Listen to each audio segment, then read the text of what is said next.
Hey everybody, it's Kirk here with Space Pickle Designs, and today I have a super easy beginner-friendly statement necklace using these big old chunky beads from the Voyage to Athens box from Sam's Bead Box. So if you'd like to see what I make, then just keep on watching. All right, so I'm going to simplify some things because, not everything has to be super hard to do technique-wise. So what I did to make things easier for us is I bought a pre-done necklace here, and this is a big old chunky curb chain here, and this is a 16-inch necklace, and I already found the middle, and I'm just going to remove this chain here. I don't believe these are soldered. And they aren't. So we just remove that middle link there. We can keep that for something else. Those chains are really, really tough. And so if you need a sturdy little chain for something, it's a good option. So we have two sides of our necklace. I'm just gonna keep it clasped in the back. We have two sides of our necklace, and what I wanna do is just create a focal piece using these giant aventurine smooth nuggets. I feel like these are a little intimidating for some people, but they are so stinking beautiful that I would think we just have to use them.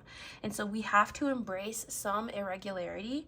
And yeah, if we do that, we are going to have a good time. So my thought is to have a focal piece here that hooks on either side, something like that. I want to keep this one for myself. It would create an even number, which is not as visually appealing as an odd number.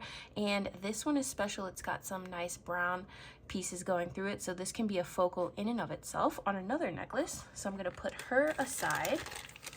And so what we need to do now is decide how we want to make this centerpiece. Now I have some medium soft flex here, and honestly I would recommend you using the heavy gauge, especially with gemstones of this size, but I don't have crimp tubes for that, so I'm just going to show you how to do it with a medium. And if you're not super heavy on your super hard on your jewelry, then it should be fine, at least for a while. Just know that eventually, you know, she may wear a little bit thin, but what we're going to do is try to mitigate some of those risks by minimizing the amount of contact area that we're going to have with those gemstones on the soft flex.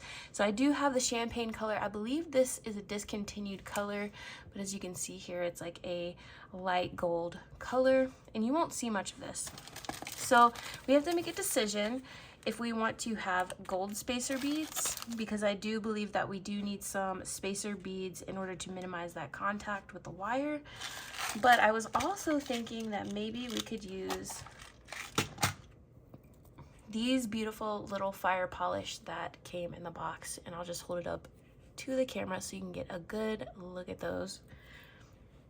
But let's just string it up and see what we like better.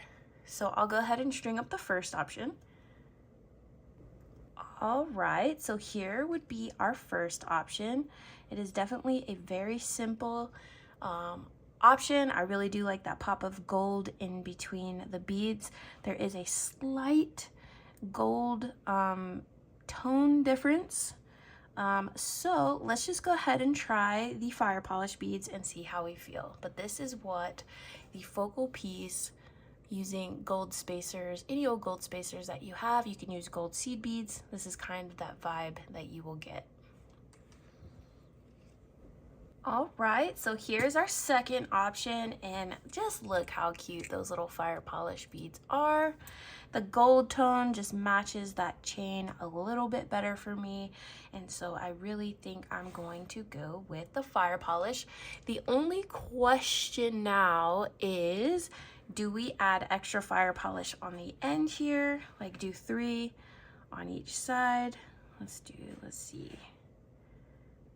Because it is understated, but do we want to keep it that way? You know what?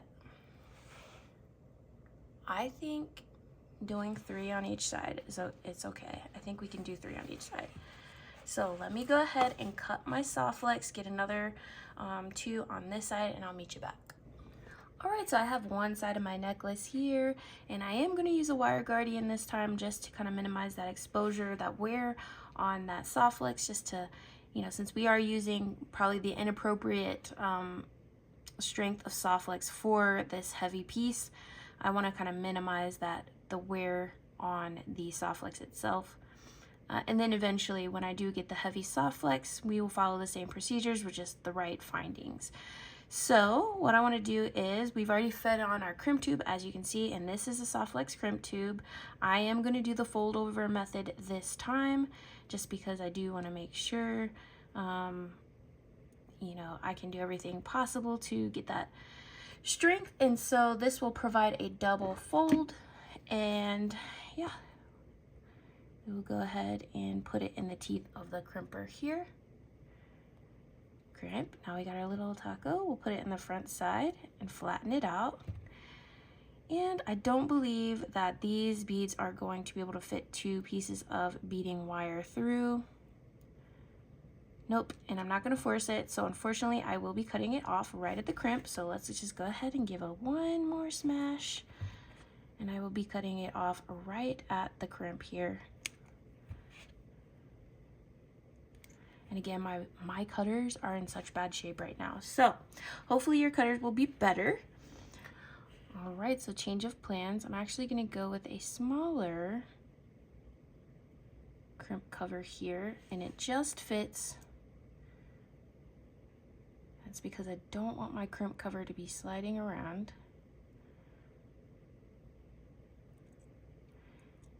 And this smaller one kind of helps it blend in with those fire polish beads a little bit more.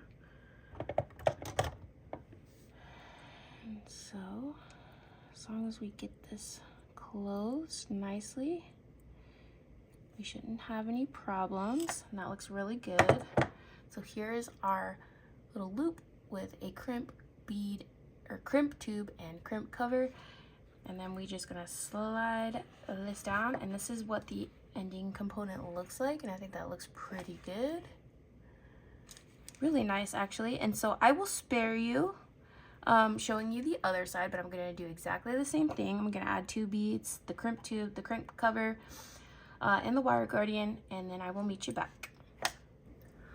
All right, so the last part here, it is not difficult.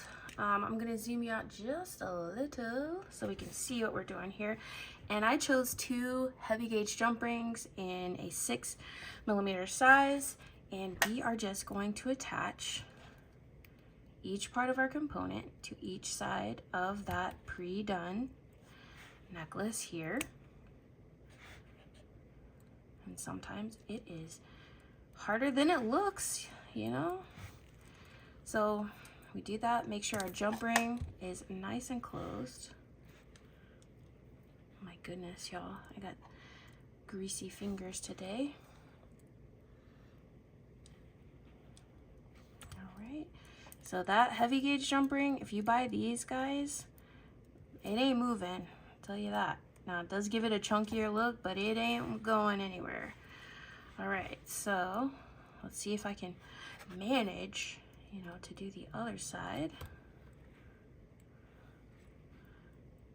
Gonna have to call the jewelry police on me, because that was wild. All right, so here we are. Let's zoom out and look at her. I love this. I love it. Let's go full on here. And this is so easy. This is such a nice necklace. We definitely wanted to make sure that the aventurine was front and center, and I think we did that. We accomplished that. But we also made sure that the chain, because we use this giant curb chain, it kind of goes with the flow of the necklace. If you use a really tiny chain, just double or triple it up and you'll get that same effect. But look at this. I'm gonna put it on a necklace form and we'll take a look at her. Okay, y'all, look at that. That is so cute. It's a little lopsided here. Let me fix that. Oh my goodness. Are we seeing that? I love that little pop of shimmer between the beads, but it's not taking away. It's just like, ooh, what is that? You know, it's like a little treat in between the beads. But I can't wait to wear this. let me know what you thought about this design. This is super easy, great for beginners, great for people who just want to have a nice, easy, fun project to do. And it gives you an idea of what you can do with those big, old, chunky nugget beads that you got in your Sam's bead box. Let me know what you thought down in the comments below. Until the next one, you guys, I hope you're staying safe and well, and I'll see you later. Bye.